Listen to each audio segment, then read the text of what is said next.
اعوذ باللہ من الشیطان الرجیم بسم اللہ الرحمن الرحیم یا ایہا الذین آمنوا لا تأکلوا اموالکم بینکم بالباطل الا ان تکون تجارۃ عن تراض منکم ولا تقتلوا انفسکم ان اللہ کان بکم رحیما صدق اللہ العظیم۔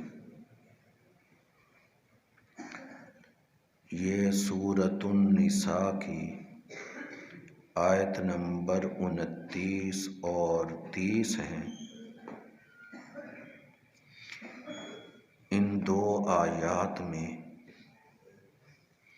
تمام انسانوں کے مال اور جان کی حفاظت اور دوسروں کے مال اور جان میں تصرف کرنے سے منع کیا گیا ہے۔ آیت مبارکہ کا ترجمہ ہے: اے ایمان والو، نہ کھاؤ ایک دوسرے کے مالوں کو ناجائز طریقہ سے، ہاں الا یہ کہ تجارت کرو آپس میں رضامندگی سے، اور قتل نہ کرو اپنے لوگوں کو، یقیناً اللہ تعالیٰ تم پر بہت ہی مہربان ہے۔ آیت مبارکہ میں پہلا لفظ ہے لا تأکلوا، کہ ایک دوسرے کے مال نہ کھاؤ۔ کھانے سے مراد ہے دوسروں کے مال میں تصرف کرنا، کہ دوسروں کے مال میں ان کی اجازت کے بغیر تصرف نہ کرو۔ چونکہ عرف میں عام طور پر دوسروں کے مال و دولت میں تصرف کرنے کو کھانے کے لفظ سے ہی تعبیر کیا جاتا ہے کہ جی فلاں کا مال کھا گیا، فلاں کا پیسہ کھا گیا، حالانکہ پیسہ تو نہیں کھایا جاتا، لیکن الفاظ عرف میں یہی بولے جاتے ہیں، تو اس لیے کہا لا تأکلوا اموالکم بینکم، کہ آپس میں ایک دوسرے کے اموال نہ کھا جاؤ۔ پھر آگے 3 الفاظ لائے۔ پہلا لفظ ہے بالباطل، ناجائز طریقے، یہ ایک لفظ ہے۔ اس کی وضاحت قرآن پاک کی اور آیات میں اور نبی پاک صلی اللہ علیہ وسلم نے اپنی احادیث میں کر دی۔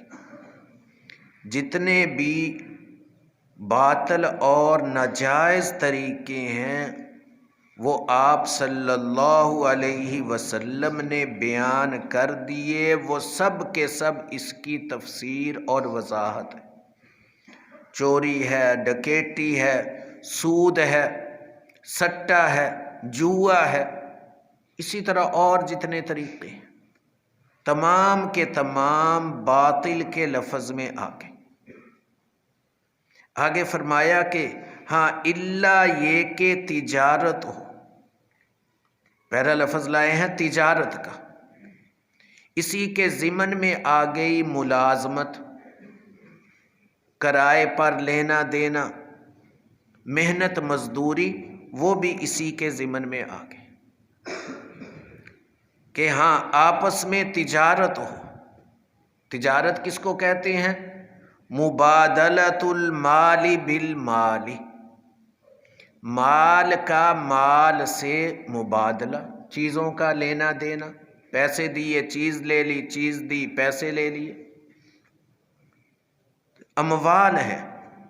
اگر مال ہی نہ ہو تو وہ باطل کے لفظ میں، جس کو شریعت نے مال ہی نہیں سمجھا، کہا کہ یہ لو 100 روپیہ اور نعوذ باللہ مجھے اس کے بدلے میں شراب کی بوتل دے دو، شراب کو تو مال ہی نہیں سمجھا، یہ تجارت نہیں ہوگی، یہ باطل کے اندر ہے، یہ ناجائز ہے۔ تو تجارتاً سے مراد ہے کہ مبادلۃ المال بالمال جو شرعی طریقوں کے مطابق ہو، عن ترازن، دوسری شرط ہے کہ آپس کی رضامندگی بھی ہو، دلی خوشی ہو، خوشی سے آپس میں ایک چیز دوسرے کو، دوسرے چیز پہلے کو دی جائے۔ اور ایک رضامندگی ہے جبری، وہ یہاں مراد نہیں، وہ باطل والے لفظ میں آ گئی۔ ایک شخص سمجھتا ہے کہ مجھے میرا حق اس وقت تک نہیں ملے گا جب تک میں افسر کو جا کر رشوت نہیں دوں گا۔ بظاہر تو وہ خوشی سے دے رہا ہے کہ یہ لو اتنے پیسے، میرا یہ کام کر دو، تو یہ رضامندگی، یہ جبری رضامندگی ہے، یہ مراد نہیں ہے۔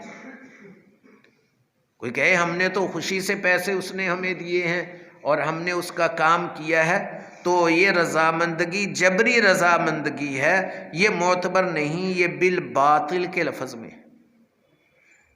باطل کا لفظ لائے، تجارت کا لفظ لائے، ترازن کا لفظ لائے، ان 3 لفظوں کی ہی تشریح ہے پورے کا پورا کتاب البیوع جو احادیث میں مذکور ہے، بخاری شریف میں بھی، صحیح مسلم میں بھی، سنن نسائی میں بھی، جامع ترمذی میں بھی، سنن ابی داود میں بھی، سنن ابن ماجہ میں بھی، اور تمام کتب احادیث میں جتنا کتاب البیوع ہے وہ تمام کی تمام اسی کی تفسیر ہے، اور اسی کی آگے وضاحت فقہا نے کی ہے اور زیادہ آسان لفظوں میں لکھ دیا۔ ہمارے درس نظامی میں مختصر القدوری ہے، کنز الدقائق ہے، ہدایہ ہے، وہ تمام کے تمام کا کتاب البیوع انہی 3 لفظوں کی تشریح ہے۔ اس سارے کے سارے کو پڑھنا اور اس پر عمل کرنا، یہ اسی کی تفسیر پر عمل کرنا ہے۔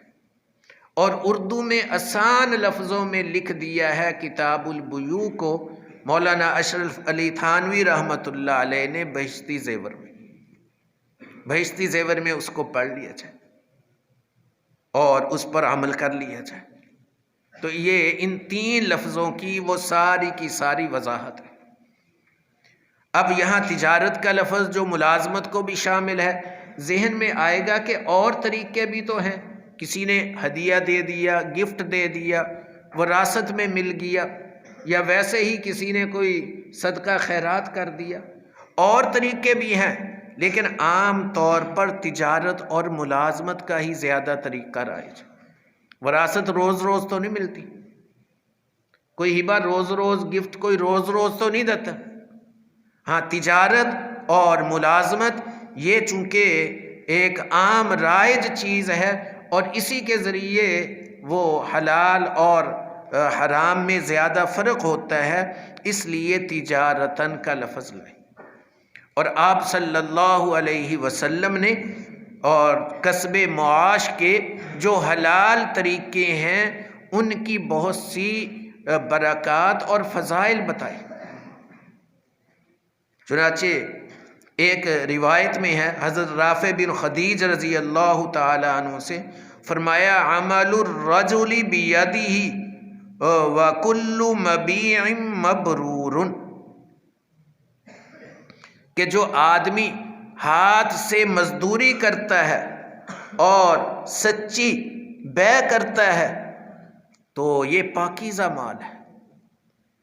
ایک جگہ فرمایا جو حضرت ابو سعید خدری رضی اللہ تعالی عنہ سے، التاجر الصدوق الامین مع النبیین والصدیقین والشہداء، سچا اور ایمانت دار تاجر قیامت کے دن انبیاء، صدیقین اور شہداء کے ساتھ ہوگا۔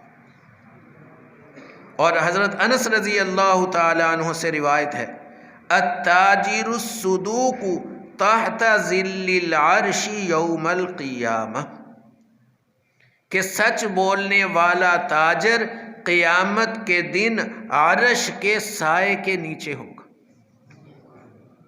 حضرت معاذ بن جبل رضی اللہ تعالی عنہ نے اسی کی وضاحت میں فرمایا کہ جو پاک کمائی ہے اس کی 7 شرائط ہیں۔ جو کاروبار میں، تجارت میں، محنت مزدوری میں اور جتنے صورتیں ہیں، جو ان 7 چیزوں کا اہتمام کرے تو سمجھیں گے کہ یہ پاکیزہ کمائی۔ پہلی کیا ہے؟ شرط کیا ہے؟ پہلی شرط یہ ہے کہ جب بات کریں تو جھوٹ نہ بولیں، یہ پہلی شرط۔ دوسری کیا ہے؟ وعدہ کریں تو وعدہ خلافی نہ کریں، وعدے پر پورا اتریں۔ تیسری شرط کیا ہے؟ کوئی امانت رکھ جائے تو اس میں خیانت نہ کرے۔ اور چوتھی چیز کیا ہے؟ جب سامان خریدے تو اس سامان کو برا بھلا اور خراب نہ بتائے، صحیح بتا دے۔ پانچویں کیا ہے؟ جب سامان فروخت کرے تو اس کی بہت تعریفیں نہ کرے، کہ اتنی تعریفیں کرے کہ اس کے سامنے اصل حالت اس کی چھپ جائے۔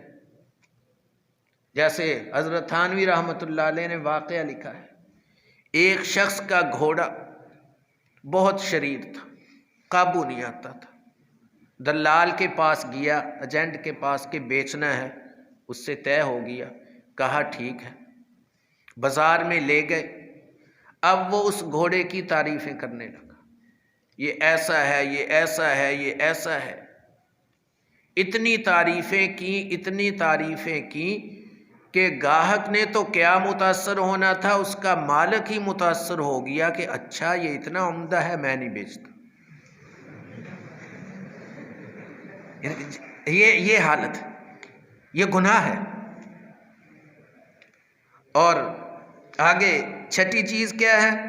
جب کسی کا قرض ہو تو اس میں ٹال مٹول نہ کرے، قرض دے دے۔ اور 7ویں چیز کیا ہے؟ کہ قرض کے دوران کسی کو تنگ نہ کرے۔ فرمایا کہ جس تاجر میں، ملازم میں یہ 7 چیزیں ہوں گی تو اس کی کمائی پاک کمائی۔ اور ساتھ ہی جہاں آپ نے تعریفیں کی ہیں وہاں ساتھ ساتھ تنبیہ بھی کی ہے ان کو جو تجارت میں، ملازمت میں صحیح کام نہ کریں۔ فرمایا ان التجار یبعثون یوم القیامت فجارا الا من اتقی اللہ وبر وصدق، کہ تاجر قیامت کے دن فاسق فاجر لوگوں کے ساتھ اٹھائے جائیں۔ دوسرے ذرا تھوڑے سے کھلے لفظوں میں بدمعاش لوگوں کے ساتھ اللہ ان کو اٹھائے گا۔ ہاں، صرف وہ تاجر جو اللہ سے ڈرتا رہا، نیکی کرتا رہا، سچ بولتا رہا۔ اچھے تاجروں کے لیے فضائل ہیں، اور جو تاجر وہ نیک نہ ہو، صالح نہ ہو، اور وہ ملازم جو نیک اور صالح نہ ہو تو ان لوگوں کے لیے یہ وعیدیں۔ تو اچھے تاجر بننا، اچھے ملازم بننا، یہ انبیاء کے ساتھ اپنے آپ کو قیامت کے دن شریک کرنا ہے۔ یہاں تک مال کا تذکرہ، آگے جان کا۔ وَلَا تَقْتُلُوا أَنفُسَكُمْ، 2 تفسیریں ہیں، اپنے آپ کو قتل نہ کرو۔ یہ جسم یہ ہماری ملک نہیں ہے، ہم اپنے نفس کو قتل نہیں کر سکتے، جس کو خودکشی کہتے ہیں، یہ حرام ہے، گناہ کبیرہ ہے، اس سے بچے آدمی۔ اور دوسرا وَلَا تَقْتُلُوا أَنفُسَكُمْ، آپس میں ایک دوسرے کو قتل نہ کرو، یہ بھی بہت بڑا گناہ ہے۔ إِنَّ اللَّهَ كَانَ بِكُمْ رَحِيمًا، کہ اللہ تعالیٰ بہت ہی مہربان ہے، اس لیے تم کو ایسی چیزیں بتا دیں کہ جو دنیا اور آخرت میں ضرر دینے والی ہیں، وہ ان سے تم بچ سکو۔ یہاں ترغیب تھی، آگے تھوڑی سی وعید ہے، تنبیہ ہے کہ جو یہ کرے گا، جو چیزیں ہم نے بتائی ہیں ان کو کرے گا، عدواناً تعدی کرتے ہوئے، حدود سے نکلتے ہوئے، اللہ کی حدود میں نہیں رہے گا، وظلماً اور ظلم کرتے ہوئے، ظلماً تاکید بھی ہے اور دوسرا حال بھی ہے، تو ہم داخل کریں گے اس کو آگ میں۔ دنیا کے اندر الگ سزا اور آخرت کی اس کی الگ سزا، اور تم ہماری اس تنبیہ اور وعید کو دنیاوی بادشاہوں کی طرح نہ سمجھنا کہ ایک بادشاہ نے سزا دی، نکل کر دوسرے علاقے میں، تیسرے علاقے میں، دوسرے ملک میں اس کے ہاتھ ہی نہیں آتے۔ فرمایا یوں نہیں ہے، اللہ کے ہاتھ سے نہیں بچ سکو گے۔ وَكَانَ ذَلِكَ عَلَى اللَّهِ يَسِيرًا، اللہ تعالیٰ کے اوپر یہ مشکل نہیں ہے، نہایت آسان ہے کہ تم کو وہ سزا دے اور تم بچنا چاہو، اللہ کے ہاتھ سے نکلنا چاہو، تم نہیں نکل سکتے۔ تو پہلے ان اللہ کان بکم رحیمہ میں ترغیب ہے، وکان ذالک علی اللہ یسیرا میں ترہیب ہے۔ ترغیب بھی اللہ تعالیٰ دے رہے ہیں، ترہیب بھی کر رہے ہیں، اور یہ دونوں طریقے سمجھانے کے ہیں کہ میرے بندے بات کو سمجھ جائیں اور حلال اور طیب طریقے سے مال کما کر اپنی دنیاوی زندگی گزار کر آئیں۔ حق تعالی شانہ صحیح تفسیر سمجھنے کی توفیق عطا فرمائے۔